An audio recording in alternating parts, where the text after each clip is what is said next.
the basic point is this, that humanity united is capable of extraordinary things that no individual could accomplish. And I go back to my little, homespun metaphor of molecules coming together to create an ocean. Well, an individual molecule, it doesn't have any of those qualities. Look at us. We've we've done so much. We've created libraries, and we've gone to the moon, and now we're looking back at the beginning of the universe. All of that is possible because of humans deepening their relationship with one another.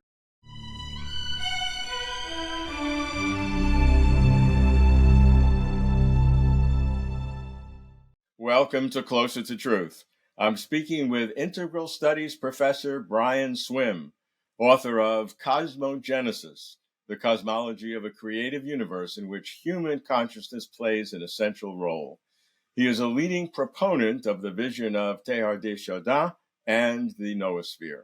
Our conversation is part of Closer to Truth series on the Noosphere at 100, the future of human collective consciousness. Closer to Truth is partnering with Human Energy in celebrating the 100th anniversary of the Noosphere. Welcome, Brian. I've followed your work for years and looking forward to our conversation. Thanks. Good to be here, Robert. Good. Let's start with kind of the overview. What is Teilhard de Chardin's vision, and what is your definition of the Noosphere? My definition is that we're bringing forth something new. It's like H2O molecules coming together, and there's this watery thing, created. Well, humans are deepening their relationships and the synergistic emergence of things we will be amazed by. So the Noosphere is that process of bringing forth a united human community. And how does that articulate with Chardin's initial vision? I think it's an accurate description of it. And he spoke of thought, the emergence of thought, and I'm simply looking at the emergence of thought as requiring, the entire 3.9 billion years of life, and so this is a culmination of sorts, not the end, but it's a new breakthrough in the Earth's creativity. And how has the definition of the Noosphere evolved itself since the Chardin? Because that's been, getting close to, I don't know, 3/4 of a century ago, and we have so much more today. So how has there been an evolution of the concept based on new technologies? We had the Silk Road, and you wanted to give a message to somebody in China, you had to wait 2 years to get a response. And now it's 2 nanoseconds. So there's like this, an explosion of connectivity and intimacy that's taking place on the planet now. That the Teilhard had a sense it was coming, but now it's fully realized. And if you look at the news every day, it doesn't seem like it's working out all that well. Yeah. I mean, where I work, Human Energy, as you know, I'm one of the directors there. We all have really different views of the Noosphere, and we remain friendly, and I think there's development taking place, but we're in a process of investigation and experimentation. It's exciting. So one does have to see through the chaos of the violence to get a sense of what's coming. I agree.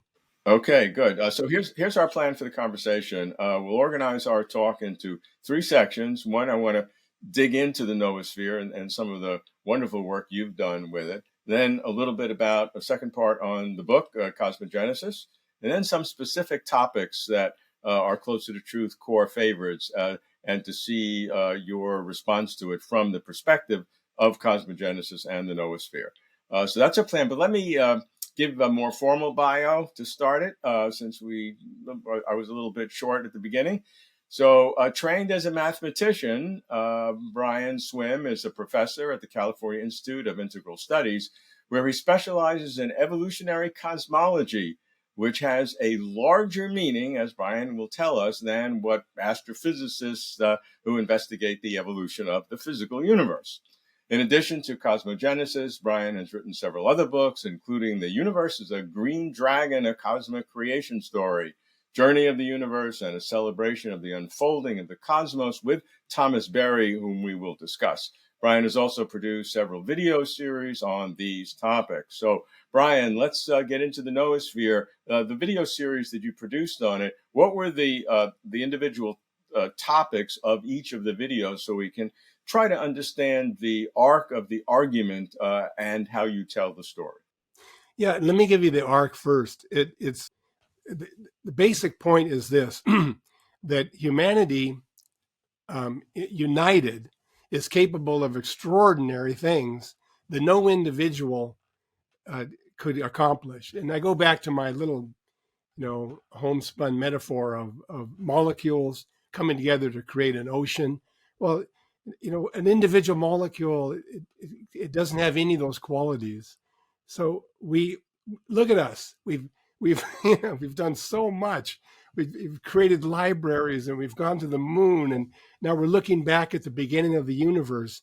All of that is possible because of humans deepening their relationship with one another. So it's an ongoing, deepening process that leads to spectacular things. And so our video series, which was put together with Monica Duras Bowles and Devin O'Day and I, our video series tracks this development. So we had smoke signals at one time. That was the best way to communicate. And now we've got these satellites all around the planet. We had like stone tools. And now you look at the technology and AI. So we're looking at various aspects of the noosphere, 8 actually, and just tracking them. The idea is to get a feeling for what has taken place. We take it for granted, but it is astonishing that this ape species, developed all of this.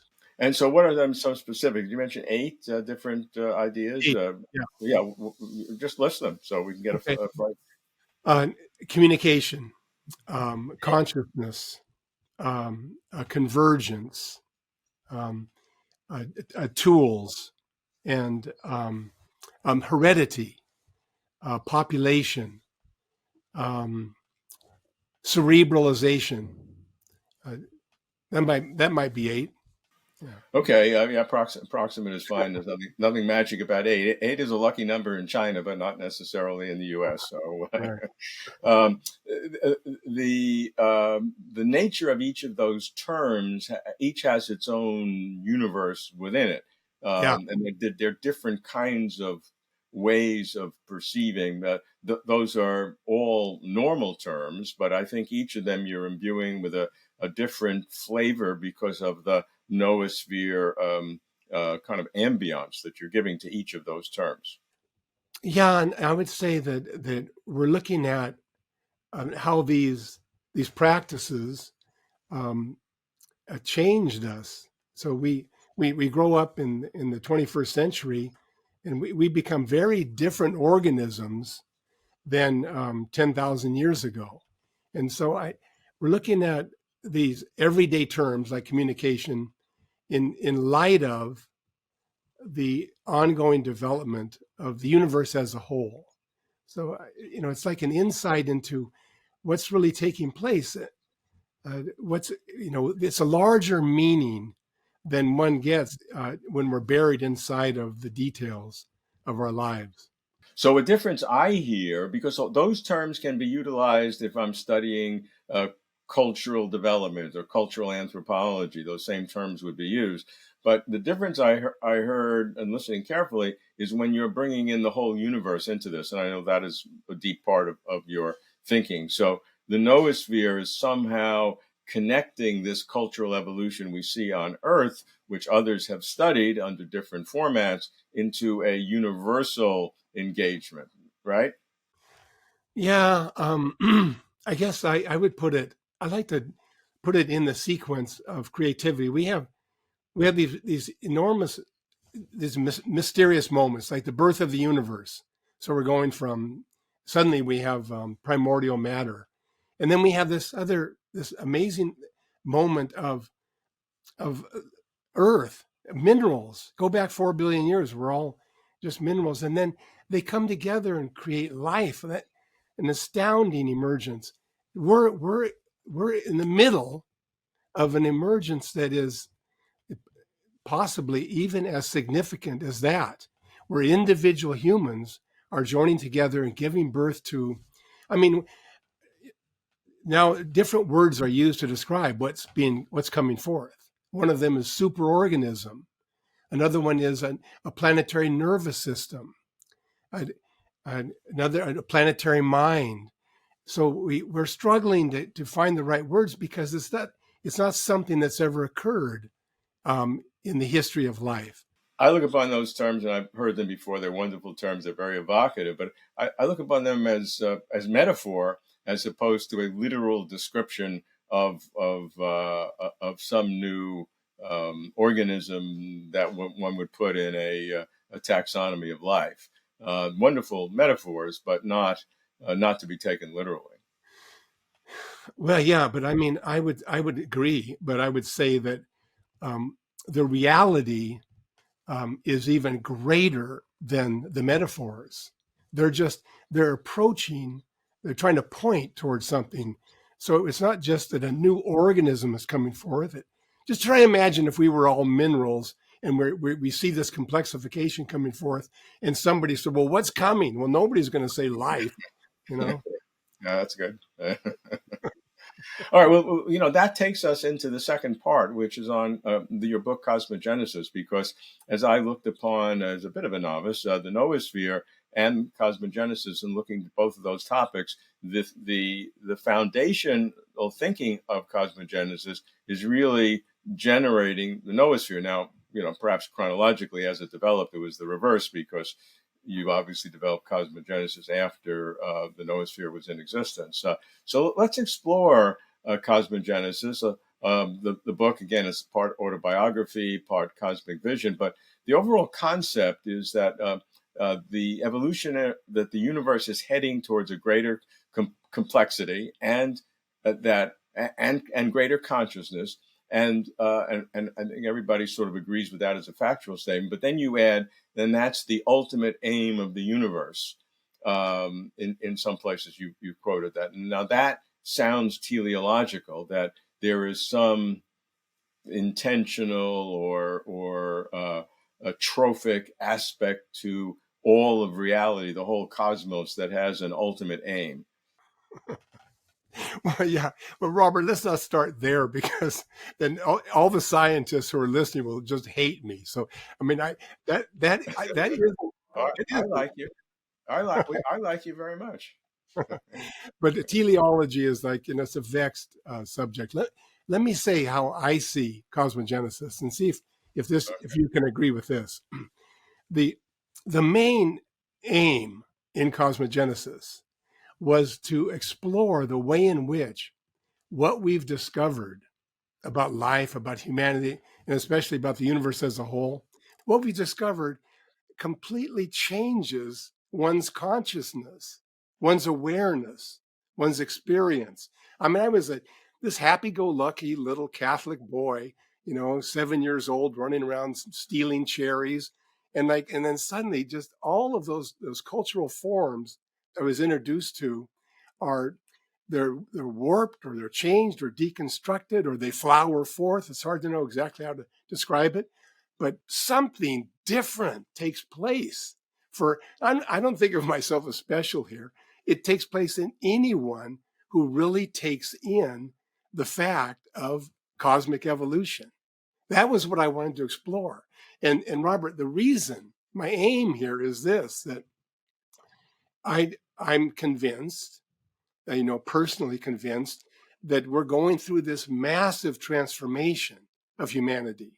And I wanted to find a way to accelerate it.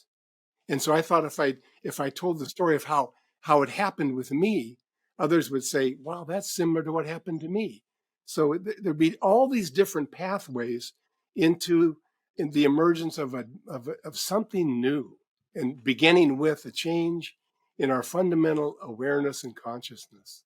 Does that I, I, make I sense? think I think that's great, and I love the book from that perspective. I have my own story. We each have our own stories, Yeah. as you said, and they're all different superficially, but have a lot in common in terms of fundamental principles on how those of us obsessed or addicted to these ultimate questions, we kind of form our own little our own little band of brothers and sisters that is an expanding group, but still a minority group. I want to divide the book though into two kind of ways of thinking. One is your own process of development, which is a very good resonance with lots of the rest of us, and that relates to your working with Thomas Berry and his understanding of spirituality. We'll talk about that. Then I want to go to the other big side, and that is what is the universe itself doing, if anything. So a little bit on the personal side with Thomas Berry, a critical thinker, perhaps not as well appreciated in general society as perhaps you would think appropriate.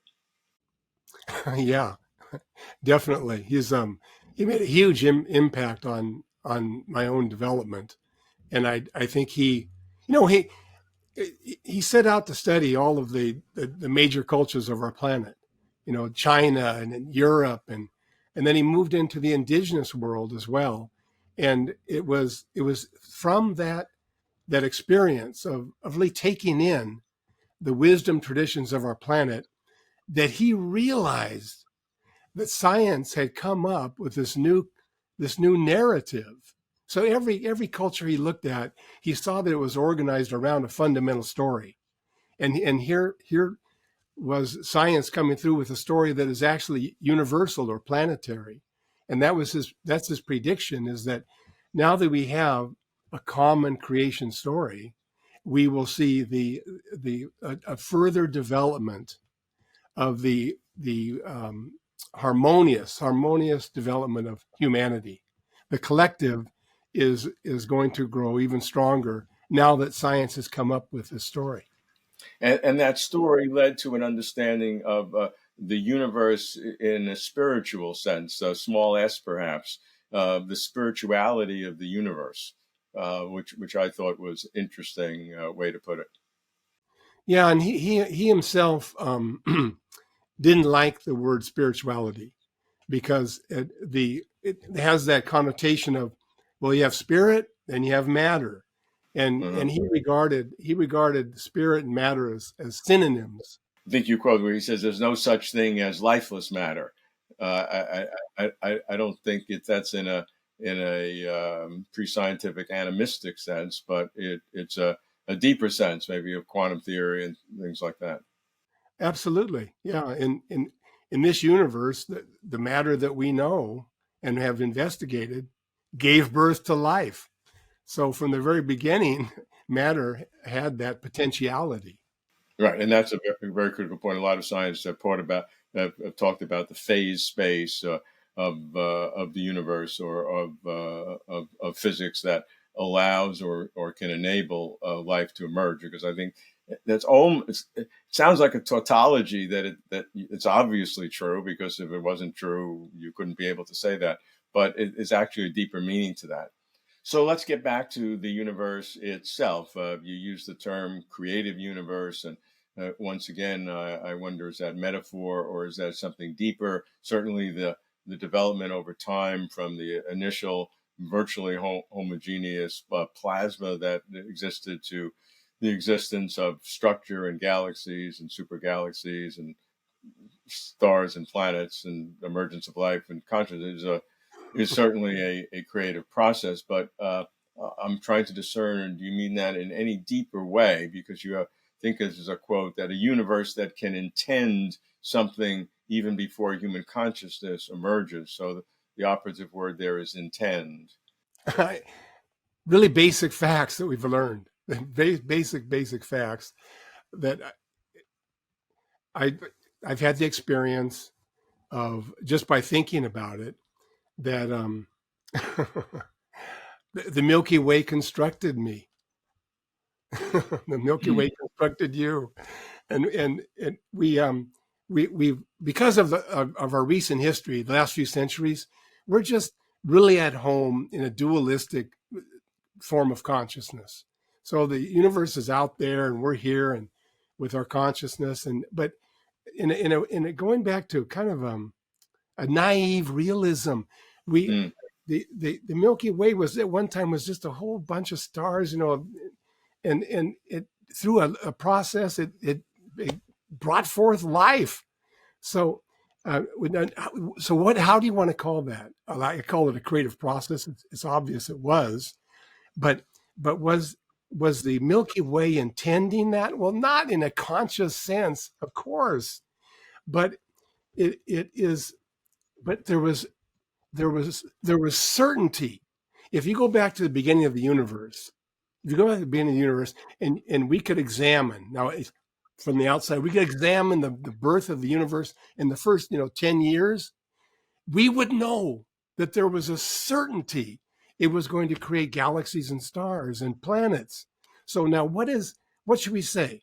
Should we just say, well, it just happened, it was accidental? No, I don't think so. I think we're getting in touch with something like an it or that, but whatever it is, it has a form of intelligence. I don't mean consciousness like a human.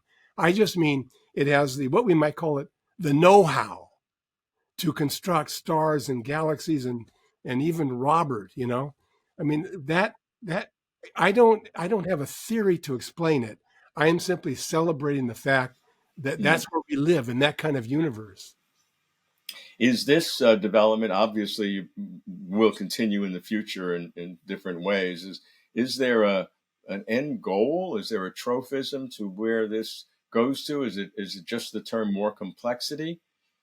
Yeah. Or as we look at the universe today, I mean, cosmologists, I'm sure you followed, have projected what will happen in the far future, in the far, far future, up to 10 to the hundredth or more a Google or Googleplex number of years, and the evaporation of black holes eventually, or whatever. Is that what you're talking about? I mean, is Well, that the process, or is it something uh, deeper? well, there would be a range of predictions about the future. I mean, the ones you just mentioned, but also bring in Freeman Dyson. So he has a sense of life spreading out and Mhm. huge, vast clouds actually being alive. Um, I I don't pretend to know. I couldn't even decide among these. I I think I I I've mentioned before these leaps that take place in evolution. They really do go beyond. They're unprethinkable. That's the word that Schelling came up with.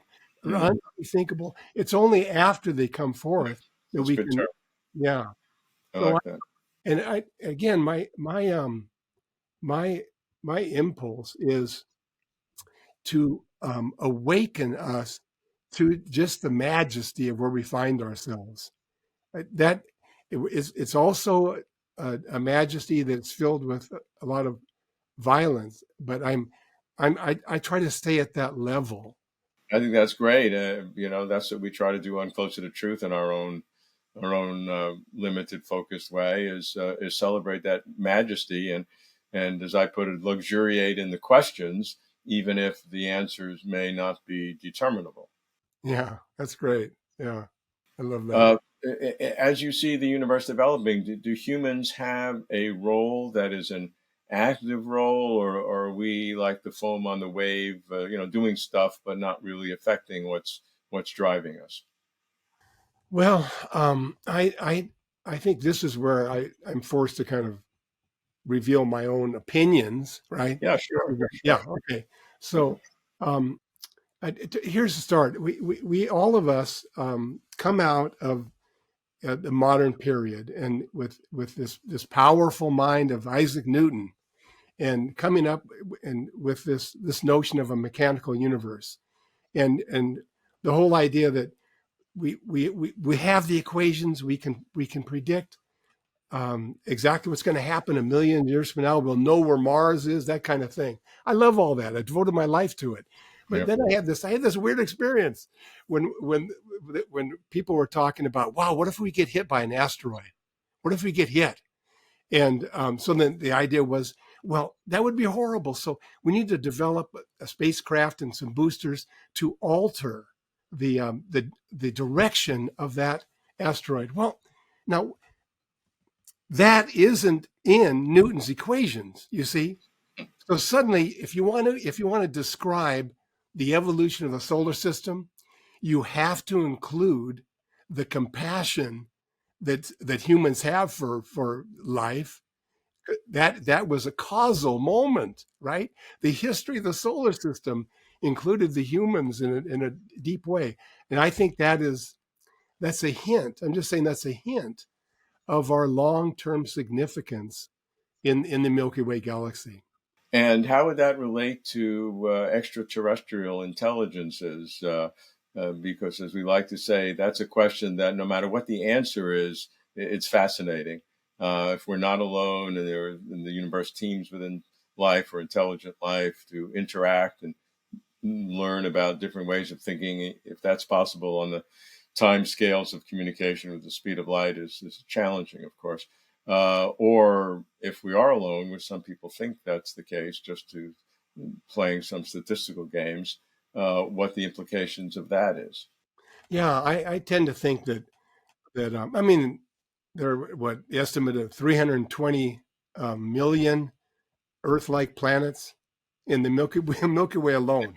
Yeah, Well, my I join with people that think there's life throughout the Milky Way, and the our contact with them is going to be, if it happens, right. I'm I speculate that it'll be mixed, like all of our existence is. But I want to emphasize the fact that it would be really fascinating. I mean, they would come here and they would want to know about what was our development, and we would want to know about what was their development. Imagine the kind of music they created. I mean, it would be fundamentally different. It would take us, a millennium just to figure out how to listen to their tunes. But see, once again, like when you ask what's coming, and and can we say more than just complexity? Well, I, I think we can say that it's complexity that draws together into a deepening community. Now that's the noosphere, right? Right now okay, here. This captures my whole story about the noosphere in one example. If you Next time you're at a big stadium, like an NFL stadium or something, or a music event, if you just stop for 1 second and imagine replacing each human, 50,000 humans, replace each one with a chimpanzee, there would be immediately mayhem. There'd be like mass slaughter. And sure. we were at one time identical. The chimpanzees were still very similar, but over the course of human history, we have learned to move in together into villages, and then we in cities, and so we've deepened this community with more and more people involved, and that we're at the brink of the last transition from the nation state, the fragmented nation states, into a whole Earth community.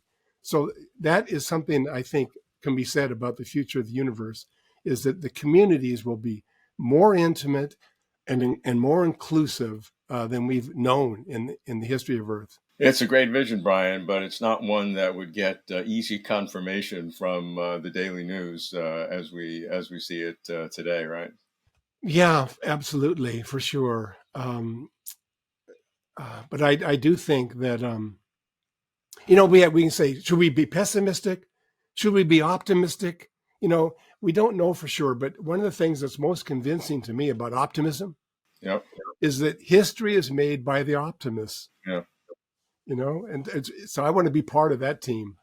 Good, great. I think I read it in your book, but it might have been someplace else. But the analogy with the chimps I had, which to me was better, was on a jumbo airliner. if every seat had a chimp, because everybody's confined in that same territory. 300 chimps on an airplane sitting side by side, there'd be instant mayhem. So That's good. That's it's a good. good example. Let's go on to some specific topics, as I said, that I got from your work and from the Noosphere. Just some simple questions. I think you say that the cosmos is sacred, and use that term in a broader sense than perhaps would be done in a purely religious context. But how does that make you feel if I say, well, you sound like a pantheist?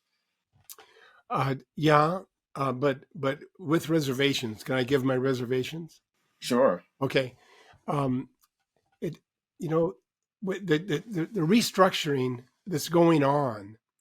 This is the evidence of the noosphere. The restructuring is taking place in every field. So we're going to see a very different economic system in the future, a very different educational system as we leave the industrial form of consciousness. So um, it's difficult to identify one's orientation in the universe using the terms from the past. Now, I'm happy with pantheist, with panentheist, but all of them they don't really capture, I think, what's coming. Mm. I think the theologians, will come up with new terms. And they will be able to articulate, I hope, to help us move forward. But I just resist using old terms. So, how do you see the future of religion? I, in general, I see the great wisdom traditions as being essential to our move forward. And one way to say in a quick little phrase, I think the ones that will be most powerful, that will really surge forward, are the ones that and allow us to accelerate our process of noospheric emergence. They'll be in service of the noosphere. It would sound like the noosphere and cosmogenesis has more in common with process philosophy and process theology than traditional religion, even Eastern religion. Yeah, I think Alfred North Whitehead, Teilhard de Chardin, Henri Bergson, they were all of them are so helpful as we rethink things.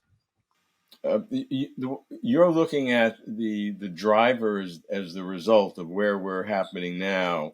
I like to infer from that, what does that mean about the deep ontological questions about the substance of reality. Yeah. So there are two different perspectives of looking at it.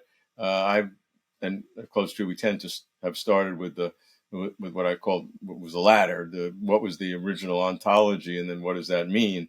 You see this directionality going forward, and from that infer what it was all about. So I mean, we're doing the same thing, but slightly different positioning. Yeah, interesting. That's interesting. Yeah.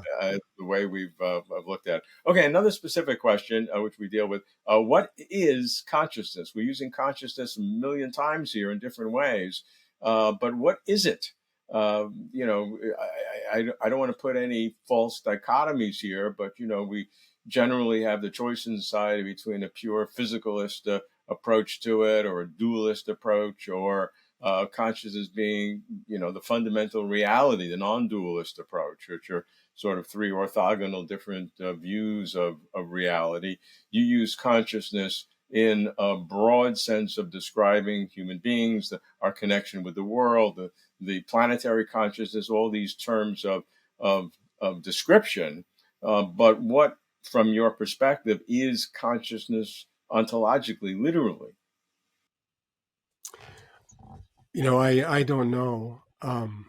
That's the best answer I've heard. Most people, including me at times, think we do know. Well, I think But I think you're closer to truth.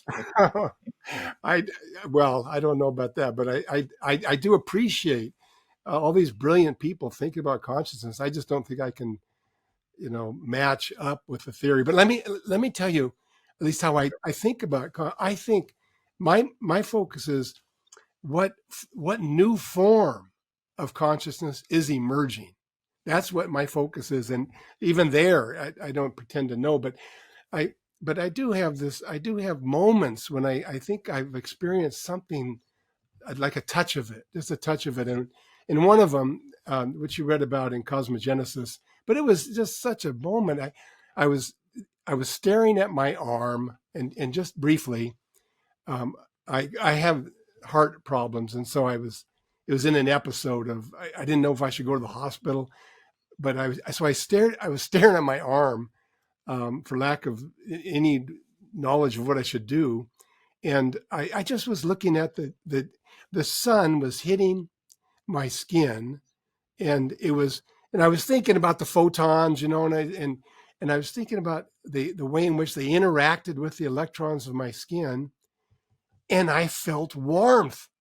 It was like so amazing. First of all, I was in my late 20s. I already had a PhD. I knew all about how the sun warms us, but I'd never taken it in that these photons were interacting with my skin and my central nervous system, and I was feeling warmth. And then at the same time, I was realizing that my skin was composed of chemical elements that had been constructed by a nearby star that blew up 4 billion years ago.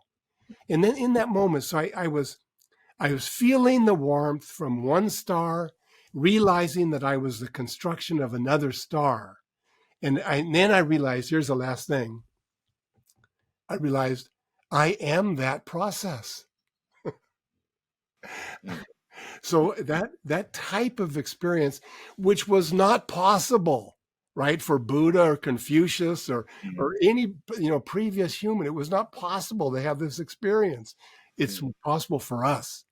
See, so that's just what I get so thrilled about, is this new form of being human. And so, if we look to the future in terms of the development of this broader vision of what consciousness is, what are potential expressions of that? You've talked about a planetary consciousness. Everybody now is talking about AI consciousness. You look to the future. We're Yeah. using consciousness, the term, in many different ways Yeah. to explore. So, as you look to the future, what are the expressions of consciousness that may emerge? You've talked about planetary consciousness. Yeah. What does that mean in a literal sense, other than metaphoric? Everybody now is talking about AI consciousness as a very specific either concern or future development of humanity in some way. So, from your perspective, how does consciousness look on a forward-looking basis? Okay. Yeah, that's really the question we have to ask. And with the group I'm working with, Human Energy, that's the kind of thing we spend a lot of time thinking about. Here's my answer. I think that there there are properties of humanity that have to do with our evolutionary development.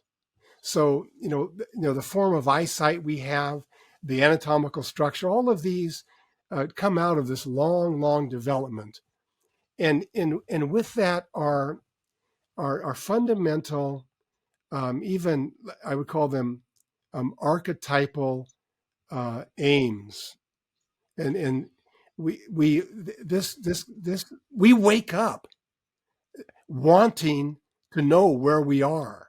So this quest to understand the nature of the universe, that's fundamental, and it has led just to compare, that a Paleolithic human's looking up at the night sky and is amazed by the 3 or 4 thousand stars he or she could see. Fantastic.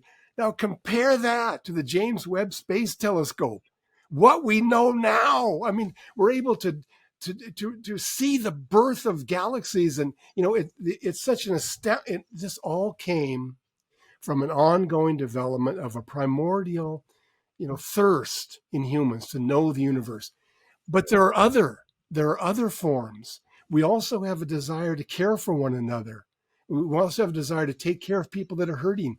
We have this fundamental desire to educate the young. In all of these, that's what I see happening is something as spectacular as moving from a single Paleolithic human looking at the night sky to the James Webb Space Telescope, but in medicine, in law, in politics, all of it. Yeah, it's quite a future. Okay, Brian, we're in our last section, which are our favorite short questions. These are big questions that we only ask for very, very short answers, stream of consciousness stuff. So here we go. If we were speaking 50 years from today, what would we be talking about? Why did we wait so long?